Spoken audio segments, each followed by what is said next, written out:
Assalamualaikum warahmatullahi wabarakatuh. Halo Sobat Kastapolis yang ada di rumah. Alhamdulillah banget nih. Hari ini kita udah bisa menyelenggarakan Kastapolis yang kedua. Yang mana Kastapolis ini merupakan podcast yang diselenggarakan langsung oleh Departemen Eksternal. Nah hari ini saya Nur Anissa Hermayanti ditemenin co-host nih. Siapa nih Kak? Silahkan perkenalkan diri. Kenalin, nama saya Muhammad Fadilan Naban Etolian selaku co-host di Kastapolis kedua hari ini yang akan menemani kalian yang membahas topik-topik menarik nih. Berhubung hari ini tema kita ialah peran planner dalam perkembangan ibu kota Nusantara. Maka kita sudah menyiapkan tamu-tamu yang luar biasa dan fenomena di Prodi PWK ITK. Siapa lagi kalau bukan Pak Arif Hidayat dan Pak Mohtana. Langsung saja, ini dia. Silakan Bapak. Silakan Pak. Wede. Oke, di depan sini sudah ada Pak Arif dan sudah ada Pak Mohtana nih teman-teman. Mungkin dari Bapak bisa memperkenalkan diri terlebih dahulu ke teman-teman semua yang ada di rumah nih Pak. Silakan dari Pak Arif. Pak Arif Hidayat. Saya Arif Hidayat, sekarang jadi koordinator Prodi Perencanaan Wilayah dan Kota Institut Teknologi Kalimantan. Sekaligus juga sebagai pengajar atau dosen di PWK ITK. Baik, selanjutnya Pak Mohtana. Halo, Assalamualaikum warahmatullahi wabarakatuh. Perkenalkan, nama saya Mohtana Kasima Kadri. Saya selaku dosen PWK ITK juga. Dan saya menjadi kepala lab di Perencanaan Wilayah Kota ITK. Nah teman-teman semua di depan kita ini sudah ada narasumber yang tentunya sangat luar biasa banget ya Kak Fadil ya. Ya benar banget. Oke, berhubung tema kita ini merupakan peran planner ya kan, peran planner terhadap perkembangan IKN. Nih dari Kak Fadil sendiri ada nggak sih Kak yang ingin ditanyakan kepada narasumber kita pada hari ini Kak? Gimana nih Kak? Nah, kita punya beberapa pertanyaan nih Pak. Langsung aja ke pertanyaan pertama. Kan sebagaimana kita ketahui nih Pak, Presiden kita Bapak Joko Widodo telah menetapkan dan memindahkan ibu kota kita dari DKI Jakarta ke ibu kota Nusantara yang ada di Kalimantan Timur. Bagaimana pandangan Bapak yang bisa dibilang ahli dalam bidang perencanaan kota nih? Pro atau kontra nih Bapak-bapak ini? Iya, dari Bapak. Mungkin bisa mulai dari Pak Arif dulu. Iya. Gimana nih Pak? Jadi IKN itu kan dari sejarahnya pemilihan rencana ibu kota negara itu kan sudah lama. Benar Bahkan banget, Pak. sejak Presiden Soekarno sebenarnya. Jadi kan Jakarta itu pernah pindah ibu kota ke Jogja, Bukit Tinggi, dan kembali lagi ke Jakarta dan seterusnya. Nah, IKN itu sebenarnya dulu sejarahnya dipilih ada dua tanah pulau sebenarnya antara Kalimantan dan Sulawesi. Dan beberapa pendapat akhirnya terpilih di Kalimantan. Dan IKN saat ini itu sudah ada perpresnya, dan dalam rencana IKN itu sekitar 300.000 hektar yang direncanakan itu terbagi menjadi 3 zona pengembangan, zona inti kawasan, dan inti pemerintahan. Nah, harus dipahami bahwa IKN ini atau ibu kota negara ini itu akan seperti dengan negara lain. Ada namanya Washington DC, ada New York. Washington itu sebagai pusat pemerintahan, New York sebagai pusat ekonomi. Putrajaya dengan Kuala Lumpur, Kuala Lumpur sebagai pusat ekonomi, Putrajaya sebagai pusat pemerintahan. Nah, seperti itu pun juga konsepnya, bahwa IKN ini bukan berkembang sebagai pusat pemerintahan. Ya, walaupun ada generator-generator ekonomi, tapi itu tidak sebesar yang ada di Jakarta. Nah, jadi ada pusat ekonomi yang masih berjalan di Jakarta, tapi ada pusat pemerintahan yang berada di IKN, khususnya di wilayah antara Samarinda dan Balikpapan, yaitu daerah ibu kota negara, daerah Sepaku, dan seterusnya. Nah, seperti itu IKN kita. Nah, sudah ada perpresnya dan sudah ada undang-undangnya. Dan kita berharap kalau pro dan kontra mungkin sebentar kita akan lanjutkan. Kita berharap IKN ini bisa membangun perkembangan baik itu penduduk, ekonomi, sosial, serta mempertahankan lingkungan. Nah, itu mungkin garis besarnya untuk pengembangan IKN. Itu mungkin sedikit dari saya untuk sementara. Banyak ya Pak ya? Perubahan ya. Kalau dari Pak Mutana nih gimana Pak? Saya meresum saja ya. Iya. Iya, silakan Pak, silakan senaki Bapak aja. Kalau dari kacamata saya selaku masyarakat lokal ya, saya Iya, tinggal di Samarinda, putra daerah Kalimantan Timur. Dengan adanya pemindahan ibu kota di Kalimantan ya, itu suatu kehormatan dan kebanggaan bagi kami masyarakat lokal gitu ya. Dan kalau dari segi pemerintah pasti ada pertimbangan tersendiri dan hasil analisis tersendiri, dan itu wajib harus kita terima begitu ya. Betul sekali Dan Pak. itu berkah dan kesempatan yang dianggap sebagai peluang. Kalau terkait dengan apa nanti yang menjadi permasalahan dan lain sebagainya, ya itu nanti dibicarakan di kemudian hari untuk dilakukan proses pencegahan. Nah, jadi statement saya sebagai masyarakat lokal itu setuju saja. Pertama dilihat dari banyak sih yang memungkinkan kan, dari segi lokasi Kalimantan Timur mungkin ada di tengah-tengah dari Iya. posisi nasional begitu kan. Benar sekali. Mudah-mudahan nanti aksesibilitasnya makin lebih mudah. Kemudian dari segi lahan, alhamdulillah di Kalimantan kan cukup banyak begitu ya, masih lahan milik pemerintah begitu. Kemudian dari segi penduduknya heterogen, mampu menerima dari berbagai macam etnis, suku dan lain sebagainya, sehingga harusnya mudah berbaur begitu ya. Kemudian alhamdulillah juga kita minim resiko bencana, jadi harusnya ibu kota negara kita nanti jauh lebih aman begitu ya, tidak kena bencana jangkauan barat, kecuali mungkin asap api, yaitu lain pihak lah, pada Allah gitu ya. Kemudian dari infrastruktur juga cukup kan, sudah ada pelabuhan, ada bandara dan lain sebagainya, kita ada kawasan industri juga menopang di pinggirannya. Kemudian apa lagi yang mendukung ya, semuanya insya Allah mendukung lah di Kalimantan, mungkin begitu.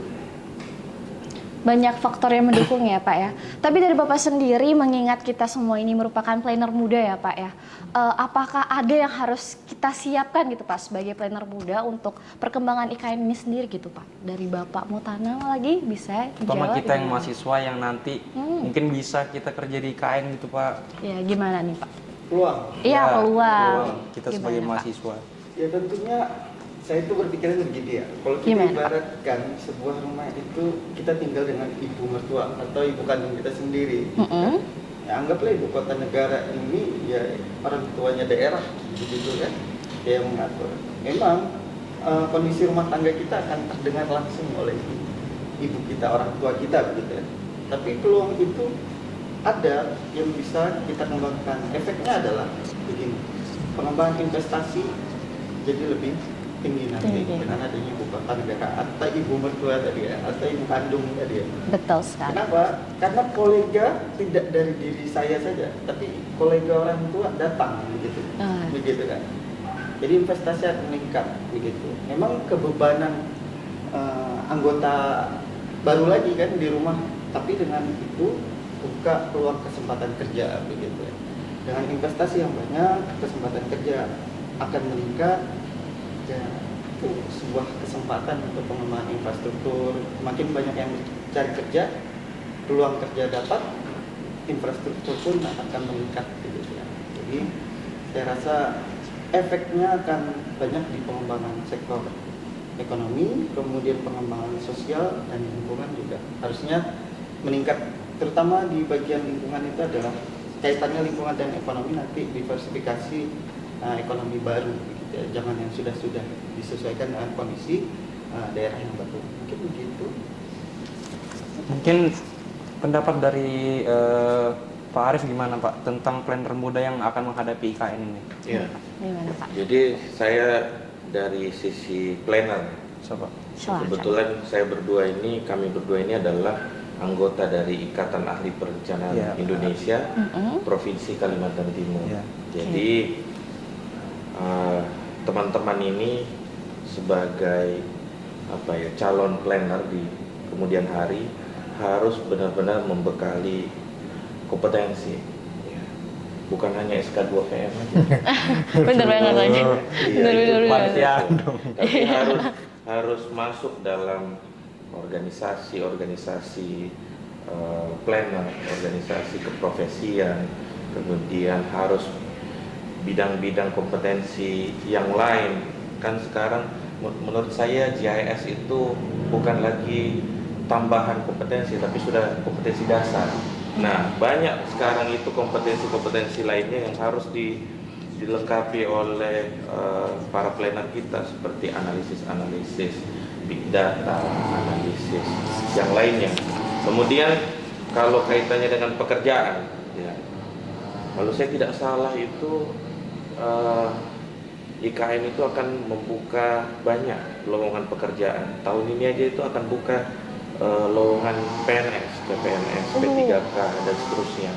Dan saya berharap teman-teman, kita berharap PWK ITK itu, plannernya yang kita hasilkan dari PWK ITK itu mampu bersaing dan memiliki posisi di IKN, karena saya yakin dan percaya yang bekerja di Jakarta akan enggan akan hanya beberapa persen yang akan pindah ikut ke IKN. Dan itu kan ada, kalau tidak salah ada skemanya dia, kalau misalnya sekian ada pensiun dini kalau nggak salah kalau dia tidak mau ke IKN dan seterusnya. Nah, ini yang bisa dimanfaatkan dengan cara kita punya kompetensi, kita sebagai putra daerah atau putri daerah memanfaatkan kesempatan. Nah, ada juga selain belajar di PWK ITK, belajar juga di asosiasi profesi, dan sekarang kan ada juga asosiasi-asosiasi profesi seperti misalnya yang dibina oleh Pak Muhtana dengan Pak Umar, itu contoh pilot drone misalnya. Nah, itu teman-teman harus kompetensinya sudah harus jauh, karena teman-teman yang ada di Jawa atau di Sulawesi itu sudah melangkah jauh juga. Contoh teman-teman di Jawa itu mahasiswanya sudah pintar menggunakan GPS geodetik, bagaimana cara mengakuisisi peta dasar, dan itu kan itu sudah bagian dari sebuah perencanaan. Ya. Nah, IKN ini kan ini ada juga info dana dari Jepang itu terkait dengan radar, ya, radar untuk citra pemetaan kota IKN itu selama 5 tahun itu, dan dilakukan setiap hari, dan itu pasti membutuhkan tenaga-tenaga terampil dari planner-planner PWK, ya, yang dari putra-putri kita. Dan itu jadi mahasiswa itu bukan hanya pintar merencana, tapi harus benar-benar pintar menggunakan seluruh tools yang ada di PWK.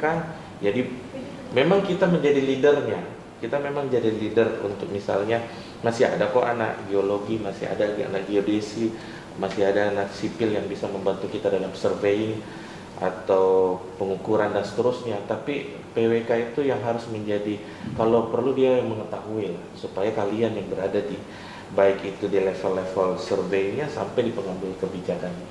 Nah, itu yang harus disiapkan para planner-planner baru kita, khususnya yang ada di PWK ITK. Oke. Terima kasih atas jawabannya. Gimana nih Kak Fadil? Jawabannya sangat menarik sekali. Betul banget. Siap dong Pak, pastinya Pak. Sebagai planner muda kita ini harus selalu siap teman-teman Siapa tahu nanti semuanya. kan kita bisa kerja sama Pak di IKN. Iya bener banget. Berarti ini siap juga ini. Oh, iya. Ayo siap, silakan Pak, Pak, dimakan dimakan, dan Pak. diminum. Itu bener banget Pak. Jadi teman-teman semua, kita tuh dari sekarang tuh harus nyiapin intinya hard skill dan soft skill kita ya Kak. Oke. Selanjutnya Kak Fadil. Baik, pertanyaan selanjutnya nih Pak, gimana pendapat Bapak tentang 3 prinsip yang akan ada di IKN nanti, yaitu Smart City, Spawn City, dan Forest City. Apalagi kita ya tahu lah Pak, SDM kita kan gimana. Apakah siap SDM kita menghadapi 3 prinsip ini? Smart City yang dipenuhi dengan teknologi, Spawn City juga yang tangguh akan banjir kan, terus juga Forest City, alam yang bertemu kota gitu Pak. Kira-kira gimana SDM kita Pak, siap nggak? Siapa nih yang join? Menurut Pak Bapak. dulu nggak apa-apa. Silahkan Jadi Pak.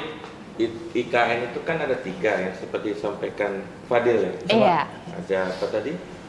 Smart City, Spawn City, Spawn. sama Forest City. Forest City. Nah, kalau Smart City itu kan pasti basisnya adalah teknologi. Iya. Semua infrastruktur dan perencanaan dikendalikan oleh basis sensor dan basis database-nya adalah big data. Kemudian kalau Spawn City itu bagaimana caranya kota itu dalam terkait dengan spons itu kan mirip kalau ada air langsung menyerap Iya. gitu. Iya, benar Jadi sekali. bagaimana kota itu eh, apa eh, terkait dengan yang tadi Tanggul banjir, akan banjir. itu bisa langsung air itu bisa Turun. dialirkan ke badan air. Oke. Dan yang ketiga adalah Forest City. Forest City itu direncanakan IKN itu minimal 70% adalah kawasan hijau. Nah, jadi IKN itu kalau konsepnya Forest City, setahu saya, yang sepengetahuan saya, IKN itu mau menganut 70% adalah kawasan hijau. Jadi masih banyak zona-zona lindung atau hutan-hutan di kawasan IKN. Nah, ini yang itu menjadi tantangan dan menjadi peluang. Tantangannya adalah kita akan membuka lahan di wilayah-wilayah yang masih dalam keadaan kawasan hijau. Nah, masih banyak juga tanah-tanah hak wilayah ternyata, tanah-tanah adat. Nah, karena di kawasan hutan kita yang masuk dalam IKN itu masih banyak tanah-tanah kawasan adat, sehingga IKN ini berkembang. Kenapa mesti 70%? Karena menganut bahwa walaupun tetap ada IKN atau ada perkotaan, ada kawasan pemerintahan di dalam, tapi tetap bersinergi dengan kawasan lindung yang mana dikelola langsung oleh masyarakat adat. Nah, kemudian kalau kita bicara spons, berarti kita bicara teknologi tinggi dari infrastruktur. Nah, ada namanya dari jalan saja, jaringan jalan, ada namanya perkerasan yang namanya aspal poros. Jadi air itu bukan tidak akan mengalir ke drainase, tapi akan masuk ke dalam aspalnya langsung kayak spons gitu. Itu baru infrastruktur jalan, belum lagi infrastruktur yang lain, belum lagi ruang terbuka hijau, belum lagi sistem drainase kita, belum lagi sistem air bersih kita dan seterusnya. Dan itu terkait dengan spons. Nah, saya kembali ke Smart City. Smart City itu kaitannya dengan seluruh sistem perkotaan, itu basisnya sensor dan server. Nah, kalau misalnya contoh saja nih, saya ingin menggambarkan bahwa di IKN dalam mengatur air limbah itu diatur berapa jumlah air limbahnya, berapa liter per detik, berapa yang harus difiltrasi, berapa yang harus keluar dari dari sistem filtrasi yang harus dilepas ke badan air dan seterusnya. Nah, jadi memang artinya Smart City, Spawn City, dan Forest City itu basisnya adalah ekologi planning. Jadi bagaimana IKN itu berkembang dan direncanakan basisnya ekologi, tapi tetap terkait dengan masyarakat juga. Nah, itu adalah konsep yang sangat bagus untuk kota masa depan, ya. Karena khususnya tanah Kalimantan kita ini, karena tanah kita ini kan cukup gambut gitu kan dan seterusnya, dan itu harus di-maintain secara ekologi. Teknologi juga masuk, kita kaitannya ranah ekologi juga masuk. Mungkin itu sedikit dari saya kaitannya dengan 3 konsep ini. Intinya persiapannya sangat banyak sekali Iya. ya Pak ya tentunya untuk perpindahan IKN ini. Oke Pak, mungkin kita Bentar, Pak belum jawab. Oh, bener Mau banget. cepat selesai. Ya, kita jadi nih, Pak. Aduh. Kalau Pak mau tanah gimana nih, Pak? Baik, baik. Pada intinya prinsipnya benar kata Pak Arif Hidayat tadi ya. Tapi kalau izin menambahkan, kalau konsepsi saya, apapun konsepnya kita harus terima dan itu sudah dianalisis. Tapi terlepas itu, ini kan dikaitkan dengan pertanyaan sebelumnya, bagaimana seorang planner ke depannya nanti kan? Iya, Kalian benar, sebagai Pak. planner ke depannya, 3 hal yang perlu kita amati. Kita itu memastikan keseimbangan 3 hal, 3 sektor. Apa? Pengembangan ekonomi, sosial, sama lingkungannya. Nah, terkait dengan penerapannya di kawasan ibu kota negara tadi, apakah Smart City mendukung terkait dengan sosialnya, ekonominya, sama lingkungannya. Begitu juga sponsnya. siap nggak untuk lingkungannya mendukung konsep itu, sosialnya siap nggak untuk mendukung itu, kemudian ekonominya tetap bisa menopang untuk kebutuhan itu nggak, bagaimana dia mengakomodir kegiatan tersebut. Kemudian yang terakhir itu forestry. Nah, berarti yang dominansinya kan adalah pada kawasan lingkungan, kemudian pihak masyarakatnya untuk peka juga terhadap menjaga pelestarian lingkungannya, kemudian bagaimana kaitannya dengan ekonominya, nilai tambahnya. Terkadang kawasan konservasi itu dilihat dari ekonomi, itu hanya terlihat dari segi ekonomi saja, padahal untuk investasi jangka panjang ke depannya, lahan tidur dan lain sebagainya untuk menjaga konservasi lingkungan itu juga berperan. Terkait dengan pertanyaan tadi, siapkah masyarakat lokal untuk menerima konsep tersebut? Kurang lebih gitu ya? Iya, benar, Pak. Itu harus siap. Segala sesuatunya kalau kita tidak dipaksakan pasti ada penolakan. Benar sekali, Pak. Tapi kalau kita jalanin, insya Allah itu jalan itu terbuka sendiri. Semua hal, segala sesuatu yang kita lakukan, yang kita hadapi, hal-hal yang baru, pasti ada penolakan terlebih dahulu. Itu bentuk proses penolakan awal, kemudian ada proses adaptif begitu ya. Baru kita, penyesuaian baru kita mau nggak mau kita harus jalankan begitu.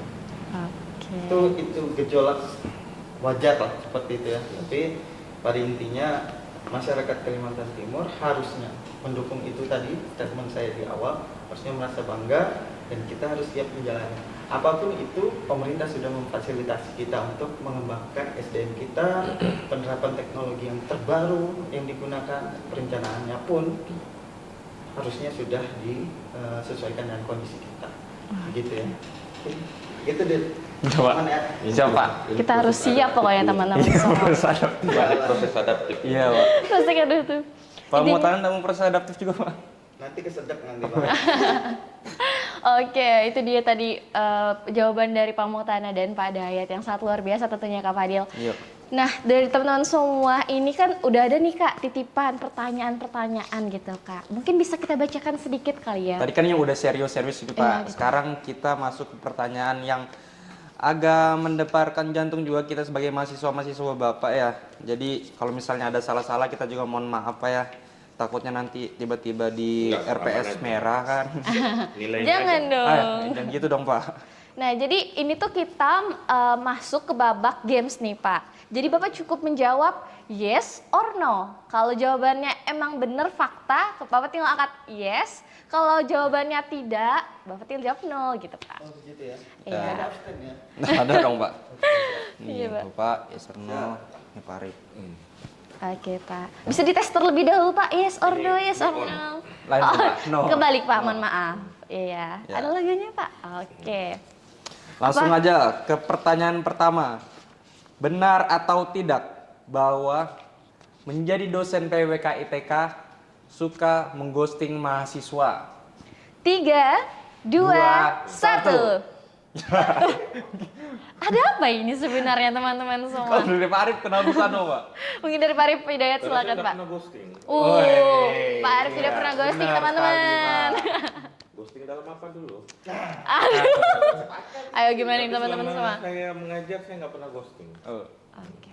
berarti selalu fast respon, Pak ya? Oh, gimana nih teman-teman? Tidak pernah ghosting ya Pak ya? Nah, Oke. Alasannya tidak pernah mengghosting mahasiswanya apa nih Pak?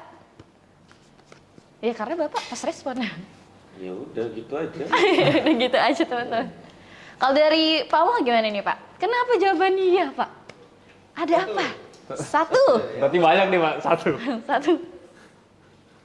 Kondisi saya ada atasan lagi. Oh, ada gitu. pasal lagi. Yang bisa menuntut kan? Iya. gitu kan? Iya benar. Tiba-tiba dipanggil atasan berarti mahasiswanya ditinggal, Pak. Iya, Iya. kadang tugas itu menyulitkan. Oh, kan? Oh, oke. Begitu ya. Mm. Kita pahami kondisinya dulu. Yang Oke. kedua, kalau saya ada dan tidak ada, silahkan cari di ruangan saya. Kenapa statement itu berlaku untuk saya ya? Karena saya tidak berani menjanjikan Pak bahwa pada waktu tersebut, hari tersebut pasti ada di lokasi. Jadi kalau ada, lebih baik tangkap tangan saya, Pak. Saya mau bimbingan, ayo. Begitu ya. Daripada saya janji, nanti janji-janji palsu lagi. Iya Pak, nggak boleh janji ya kan Iya. Pak. Jadi buat teman-teman semua tuh yang mau ketemu Pak Motana langsung aja, kalau ketemu langsung Pak mau bimbingan, Pak mau asis Pak gitu. Kalau ya di kan? Warbis Pak Motana tarik aja. Tarik aja Langsung langsung. dibaptis gitu. Aduh. Oke, kita masuk ke pertanyaan Bisa. kedua ya Pak ya. Oke. Benar atau tidak bahwa dosen PWK itu merupakan dosen gaul? Gimana nih Pak? Oh gila. 3, 2, 1. Iya guys, bener banget. Bapak setuju? Kenapa Iya. nih Pak? Setuju kalau gaul nih Pak? Dari Bapak Nah, sendiri? Karena apa ya? Perkembangannya udah beda. Iya dulu benar. dulu dosen itu saya masih dapat dosen kolonial. Wah, gimana? Gimana tuh, Pak? Kolonial gimana? Bawa senjata. Dijajah. Kayak misalnya kalau tugas itu misalnya kami disuruh datang di rumah atau di kampus datang jam 7 tapi diterima jam 4 sore. Oh. Itu pun disuruh pulang, gambar dirobek, tugas dilempar. Saya masih dapat dulu TA atau tugas saya itu dilempar ke beda gedung, dilempar ke gedung sebelah. Jadi Jauh juga. itu kan model-model dosen kolonial Oh iya Pak. yang harus kena gertak, marah dan seterusnya. Dan karena teman-teman ini kan mahasiswa sekarang generasi Z ya. Bener banget Ya, Pak. jadi kita harus memahami bahwa kita sebagai pengajar itu lebih masuk dalam kondisi mahasiswa saat ini. Nah, seperti yang kemarin itu saya mengikuti saya jadi pembicara IKN juga di forum mahasiswa sebalikpapan.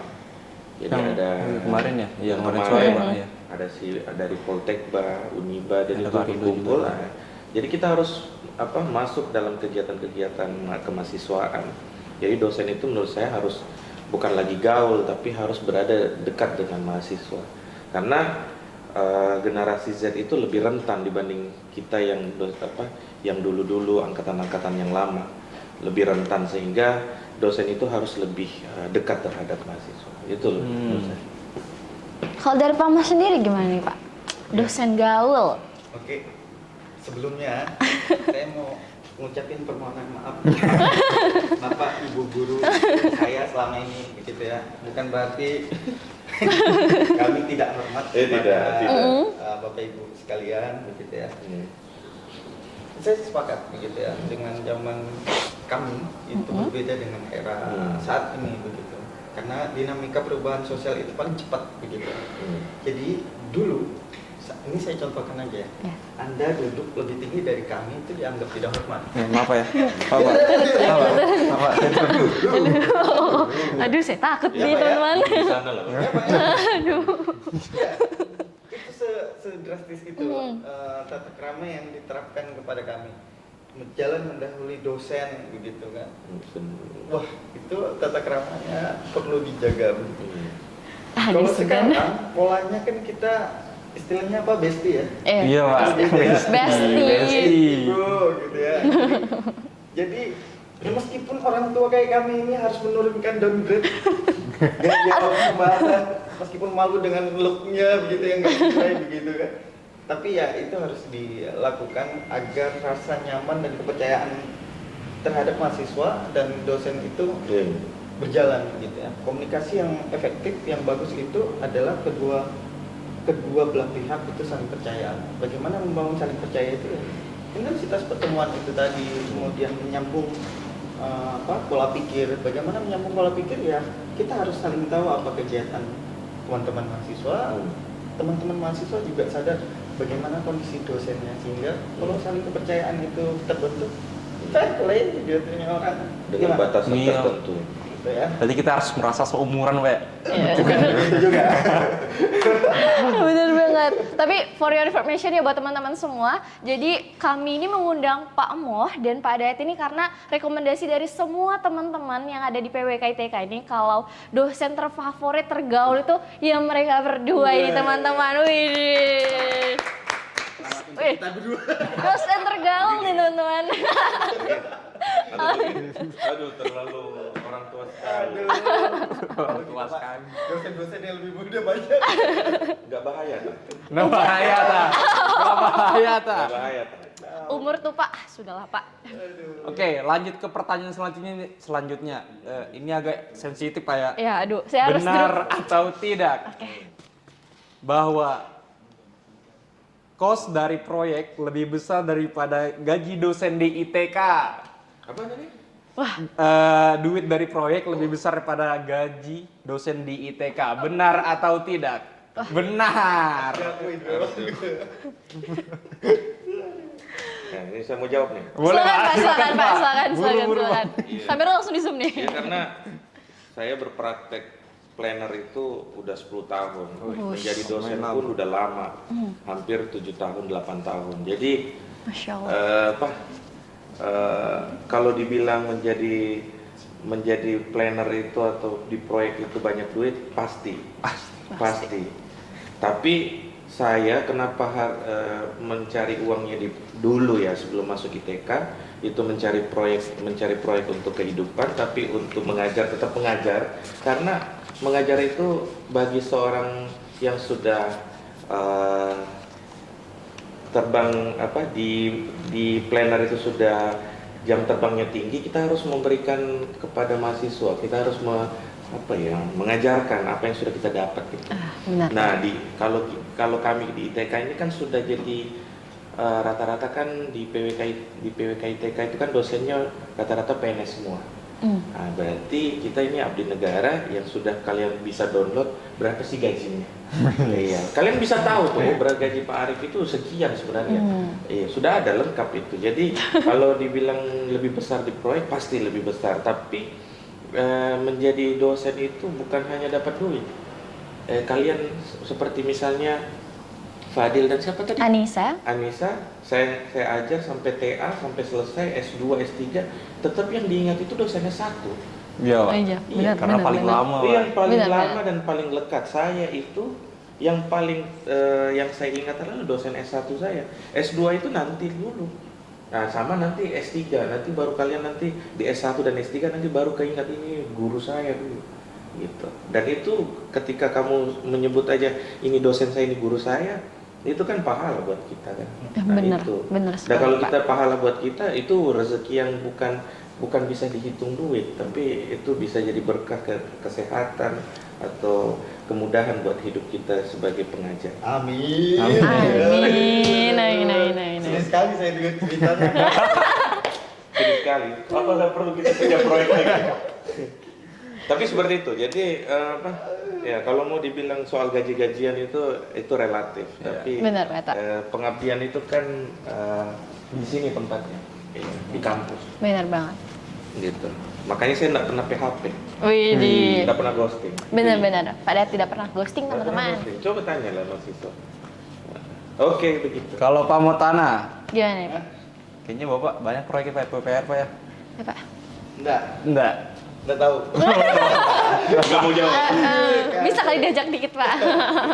Iya, kalau gimana ya, ini berbahaya sebenarnya.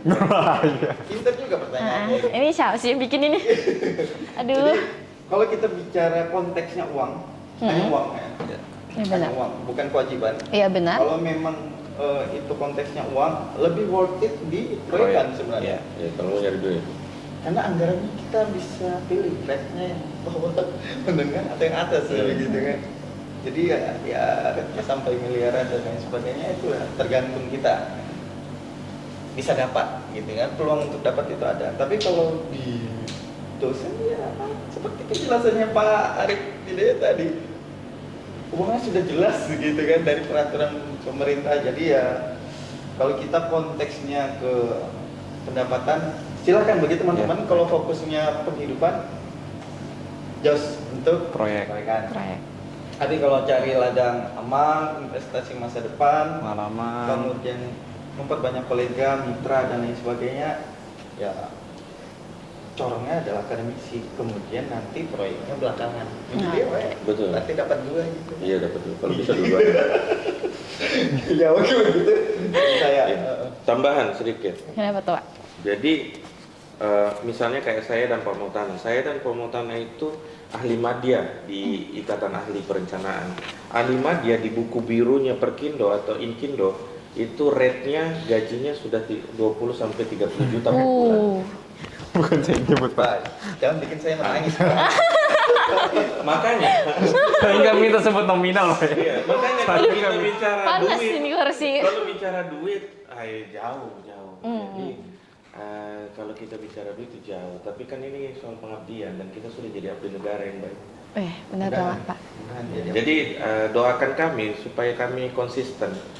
Ya walaupun ada proyek, ya tetap kami prioritaskan Fadil dan teman-teman Asta Polisi.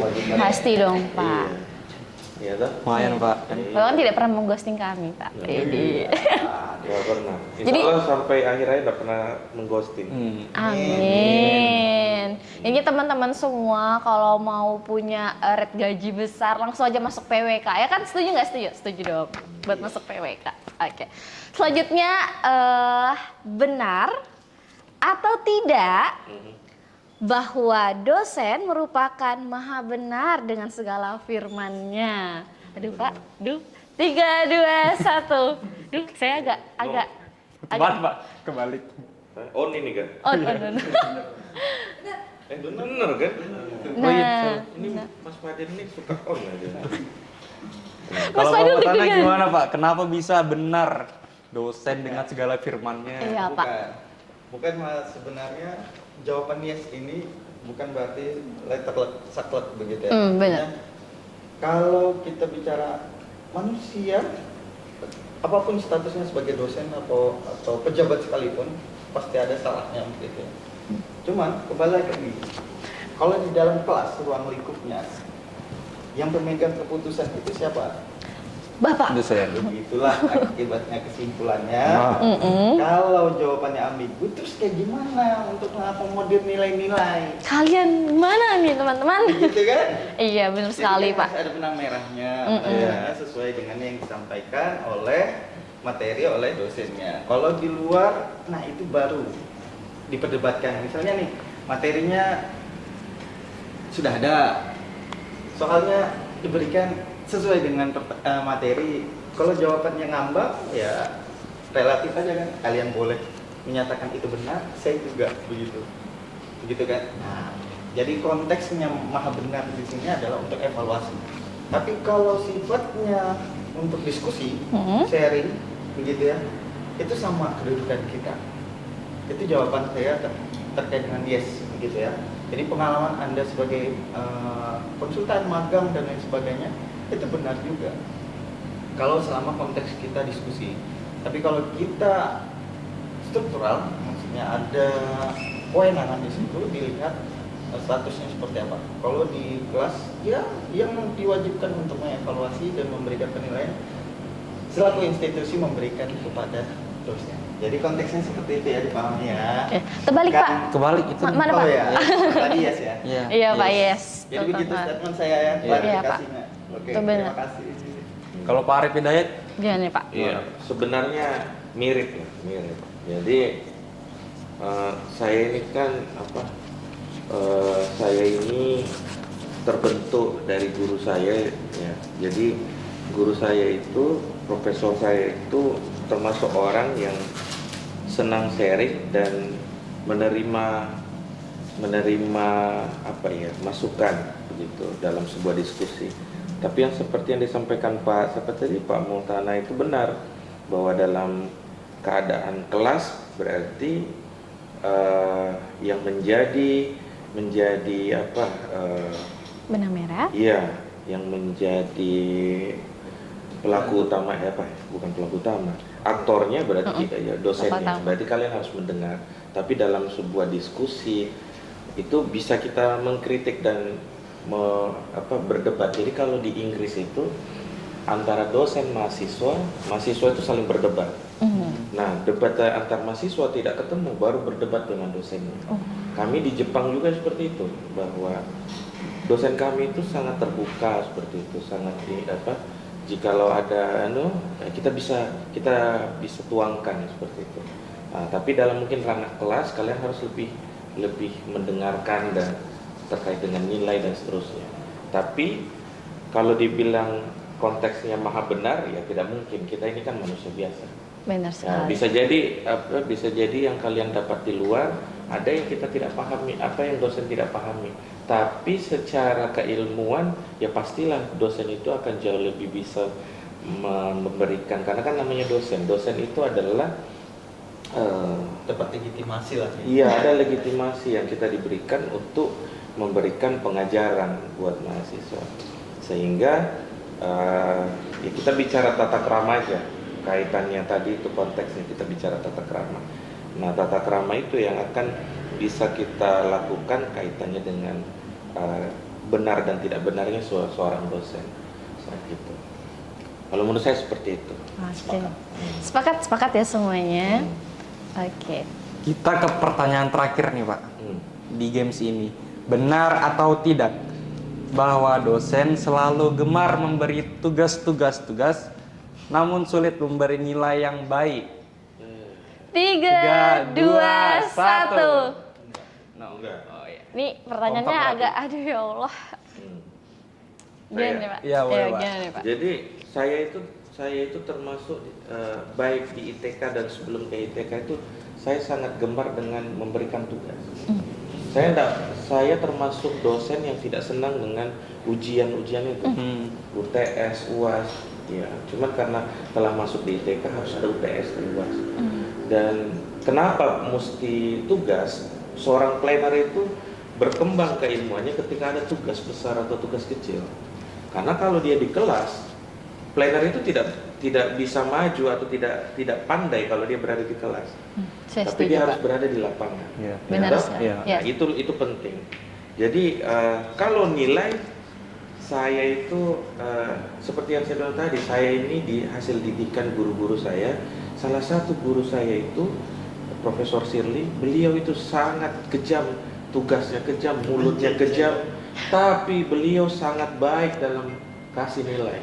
Saya termasuk orang yang paham bahwa misalnya Fadil sudah berhujan-hujan mengerjakan tugas, segala bentuk apa yang telah dikerjakan harus diapresiasi. Iya. Ya kan? Yang kelemahan Iya. dosen sekarang itu adalah kurang mengapresiasi. Senang menggertak, senang ini kurang, tapi kadang kurang bahwa ini sudah bagus, ini bagus loh, ini baik, outstanding.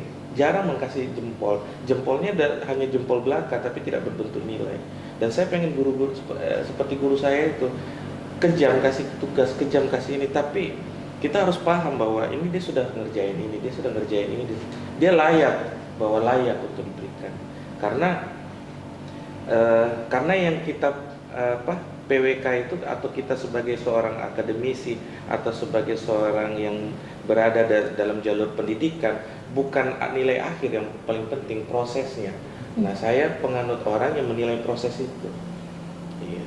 Karena PWK itu jalurnya adalah analisa interpretasi. Jadi interpretasi itu kan tidak bisa jadi benar, bisa jadi keliru, bisa jadi juga berbeda begitu, sehingga prosesnya yang selalu saya lihat. Jadi tidak benar kaitannya bahwa kalau dosen itu suka kasih banyak tugas dan pelit. Kalau saya pribadi, saya termasuk orang yang mengapresiasi apa yang sudah dilakukan. Tapi kalau dia tidak lakukan, ya pasti dikasih jelek lah. Ya. Oh, iya. Kemudian yang paling utama, saya orang yang memperhatikan kehadiran.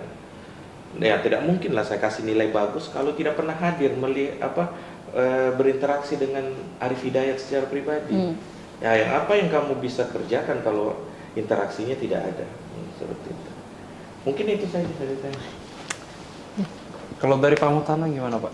Bisa satu kata nggak itu? Enggak. Ya, saya mau garis bawahi lagi ya, bahwa yang namanya tugas itu salah satu bentuk evaluasi sebenarnya. Dan itu berkaitan dengan metode cara pembelajaran dalam kelas. Gitu. Nah, setiap dosen, ini saya tidak mengeneralisir. Tanya. Jadi itu keputusan masing-masing setiap dosen untuk pendekatan atau cara beliau dalam mendidik dalam sebuah kelas itu berbeda-beda. Ada yang suka turun ke lapangan, ada yang contohnya suka studi kasus dikaitkan karena keterbatasan lapangan kita harus ke lapangan, tapi kita tuangkan langsung di kelas. Contoh kasus di sini, di sini, di sana, di sana, di sana, biar dapat gambaran langsung di lapangan, begitu kan. Kalau turun lapangan mungkin langsung melihat kondisinya ya. Ya, Pak.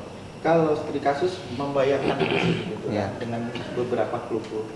Ada juga yang pikirannya fokus ke base teori dulu nih. Anak-anak itu dasarnya harus paham dulu teorinya, baru pengembangannya. Ada yang seperti itu dan Iya. lain sebagainya. Benar Itu sekali. yang perlu dipahami oleh teman-teman semua, begitu ya. Kemudian kembali lagi ke tugas itu adalah salah satu bentuk evaluasi. Misalnya ada orang yang menyampaikan materi sudah di kelas begitu kan, kemudian diberikan evaluasi begitu kan. Itu untuk apa? Menguji bahwa kalian itu beneran datang dan niat hadirnya itu benar-benar datang untuk belajar atau hanya ngumpul begitu ya. Jadi perlu dievaluasi. Oh, anak ini hanya sekedar datang, hanya sekedar mendengarkan. Oh, ini yang mengikuti begitu kan. Dan itu bentuk evaluasi ya, teman-teman semua ya. Jadi ya kalau namanya evaluasi pasti ada rubriknya, rubrik penilaiannya. Salah satunya tadi yang saya bocorkan tadi itu ya. Jadi kalau dia bilang ada yang apa nilai dan lain sebagainya, ya silakan dipertanyakan karena secara aturan itu rubrik penilaiannya sudah jelas, biasanya harus disampaikan. Kemudian kalian boleh menanya feedbacknya seperti itu. Itu boleh ya Pak ya, ada aturan memang harus ada feedbacknya. Gitu. Tapi yang perlu dijelaskan bahwa tugas itu untuk evaluasi. Ada yang contoh kasus misalnya, ayo LPS sudah ada, kalian membuat kelompok untuk presentasi. Itu pun untuk evaluasinya adalah anak-anak itu minimal siap untuk menerima materi hari ini, begitu. Jangan sampai datang nggak siap. Begitu. Jadi ada yang menyampaikan materi dan evaluasi di awal, ada yang di akhir. Itu salah satu macam-macam pendekatan cara pengajaran di ITK. Dan kalian lebih tahu mana gaya pendidikan dosennya yang paling kalian suka begitu ya. Itu rahasia kalian semua lah. Cuman dari setiap dosen sudah memberikan caranya masing-masing, pendekatannya. Benar sekali. Oke? Oke. Oh, iya, Sekolahnya bisa dilihat di PB. Saya tambahan sedikit bahwa Silakan, Pak. setiap gaya dosen itu untuk kalian juga. Sebenarnya. Iya. Iya, Jadi benar-benar. harus dipahami bahwa apapun yang dilakukan dosen itu untuk kebaikan dan kemaslahatan buat mahasiswanya, bukan untuk Betul dosennya. sekali. Iya, jadi kalau saya mau pelit dosennya mau tidak, lakukan Yang terbaik. yang terbaik dalam tugas itu. Itu pesan dari saya sebagai dosen dan sebagai korpro. Betul sekali. Iya. Jadi buat teman-teman semua kerjakan tugasnya. Ingat, dosen tidak ingin memberatkan. Itu semua demi kita semua. Iya, sebenarnya. Mm-mm. Iya. Ambil positifnya. Oke, itu dia tadi games kita dari beberapa pertanyaan yang sudah kita rangkum ya Kak Fadil ya. Tanpa disadari kita juga sudah pada penghujung acara. Betul sekali. Mungkin dari Pak Motana dan juga Pak Dayat ada pesan kepada seluruh mahasiswa PWK ITK? Gimana nih Pak? Sama Pesan-pesan. mungkin Motana. oh iya Pak Motana. Silahkan Pak Motana. Ya, sebagai planner yang baik, setidaknya kalian ada 7 hal pesan saya ya untuk teman-teman semua. Segala sesuatunya itu tetapkan tujuan yang jelas. Tujuannya Kalian jelas. datang niatnya apa nih untuk ke kelas? Targetnya apa? Lulus kumlot kah? Dengan nilai IP sekian kah? Dan lain sebagainya. Jelas tujuannya harus jelas. Informasinya harus jelas. Artinya informasi angkanya lu kumlot, misalnya kumlot dari segi IPK-nya atau masa studinya, begitu kan? Itu harus jelas. Seakurat mungkin gitu. Kalau nggak 7, mohon maaf ya. Saya ingat 7 harusnya yang dibekali seorang saya. 2, tadi informasi. Kemudian ini terkait dengan skill. Segala sesuatunya itu nanti kalau bekal kalian lulus nanti, ya harusnya dari sekarang pun kegiatan itu sudah kalian lakukan gitu ya. Dalam mengambil keputusan itu libatkan dari berbagai pihak. Jangan pengambilan keputusan tunggal, terutama diri sendiri. Kalian sudah dilajarin untuk studio studio begitu ya, praktek, dan berbagai macam cara metode pendekatannya untuk melakukan, karena di luar di proyek aja ada konsultasi publik begitu ya, kita pun harusnya begitu juga, ada taraf diskusi internal, kemudian mengundang ekspert begitu kan, kami selagi pembimbing dan lain sebagainya. Itu sebenarnya gambaran untuk dinamika di luar nanti begitu ya, rekomendasinya. Kemudian itu tadi komunikasi efektif, jadi jangan sampai bertele-tele, kalau bisa tujuan apa yang ingin disampaikan itu jelas begitu ya, jangan muter dulu, apalagi meleset ke tempat-tempat lain kalau bisa. Komunikasi yang efektif, kemudian apa lagi ya, empat baru ya, rumah, komunikasi, segala sesuatunya itu kalian harus pertimbangkan analisis resiko. Analisis resiko. Pertimbangkan kondisinya. Kalau kalian melakukan pendidikan selama di ITK, idealnya 8 semester, 4 tahun, ya dihitung juga untuk diri kalian mampu nggak, kondisi orang tua begitu. Kemudian kalau ada alternatif lainnya, sumber pembiayaan lainnya ada nggak yang bisa dikondisikan. Dan kondisi tidak terduga, kesehatan orang tua, kesehatan kalian dan lain sebagainya, ya itu gambaran untuk di lulusan nanti kayak gitu juga dalam menganalisis kawasan. Analisis risiko bencana, kemudian paling penting segala sesuatu kegiatan yang kalian lakukan harus dilakukan monitoring dan evaluasi. Jangan lupa ada proses monitoring dan evaluasi. Itu bekal kalian sebagai planner, mudah-mudahan membantu segala sesuatunya, termasuk kegiatan podcast ini. Semoga berjalan lancar terus. Amin, Pak. Budaya makin solid, Amin. baik kalian maupun nanti silaturahmi kita sesama manusia, sama dosen dan mahasiswa. Iya, Pak. Bahkan kalau kalian lulus, mudah-mudahan silaturahminya tetap terjaga begitu. Amin ya rabbal alamin. Terima kasih. Terima kasih kembali, Pak. Kalau dari Pak sendiri? Iya, kalau saya tadi itu sangat teknis. Kalau saya sebagai orang tua di kampus ya. Iya, orang tua di kampus. Yang pertama, kalau bisa kuliah 4 tahun saja. Ya. Yang kedua, usahakan dalam kehidupan sehari-hari itu buat planning lah. Jadi kita punya planning, mau selesaikan apa dan seterusnya, mau selesai cepat atau bagaimana. Yang kedua, jangan cuman kampus rumah kos atau kos kampus gitu. Jadi berorganisasi seperti ini. Ini penting nih buat pengembangan diri kita, pengembangan organisasi.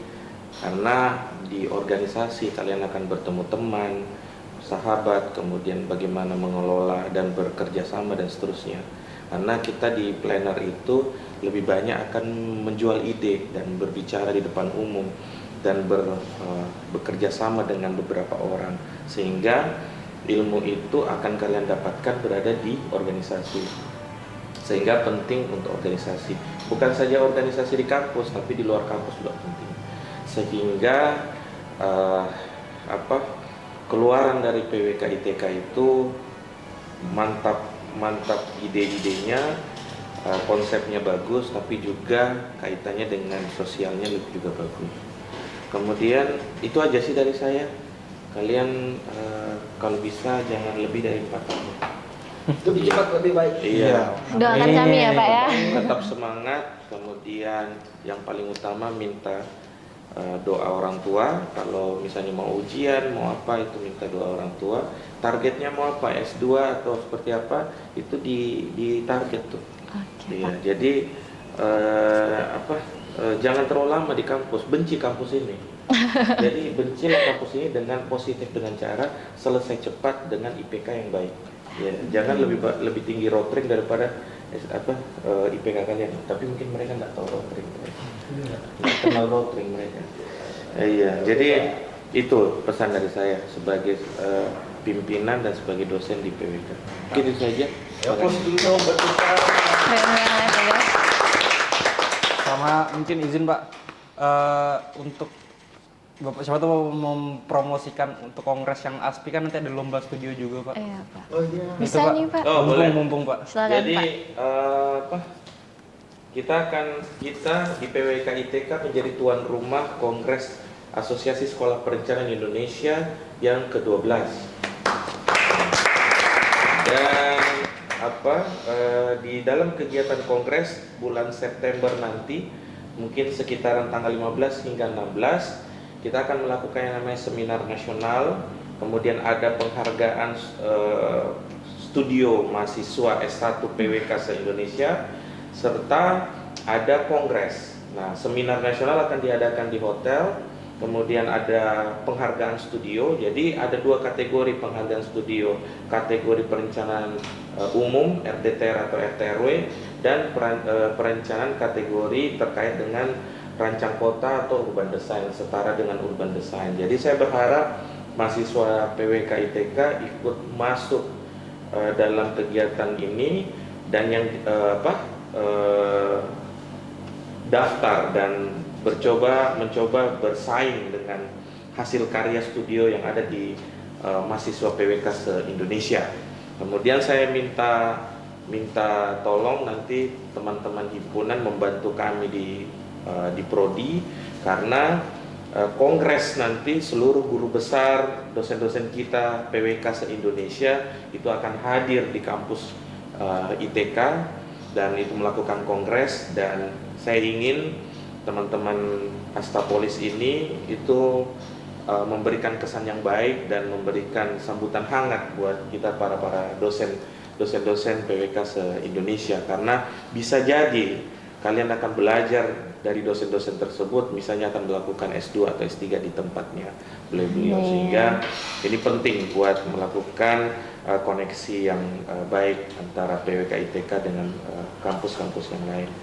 Mungkin itu saja informasinya. Kita tunggu saja nanti Bapak Aris Pratowo akan mengirimkan teaser terkait dengan seminar nasional dan kongres di PWK ITK. Mungkin itu saja dari pemberitahuan. Terima kasih. Baik, terima kasih Pak.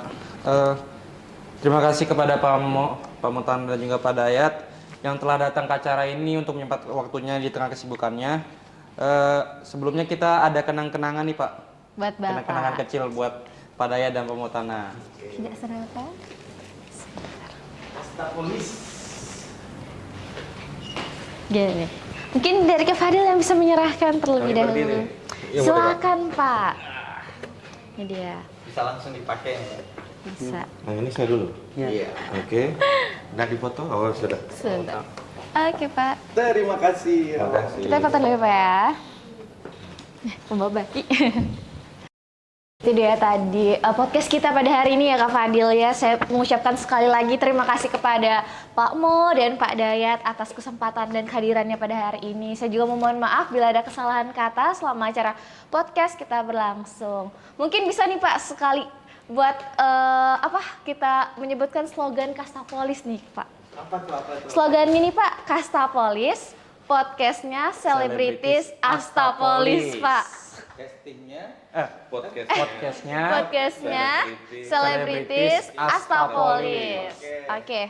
berarti yang saya ucapkan itu aja ya. Iya. Iya, podcastnya Selebritis Astapolis. Oke Pak ya.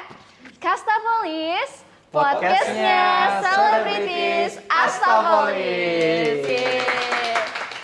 Oke. See you the next Kastapolis teman-teman. Dah.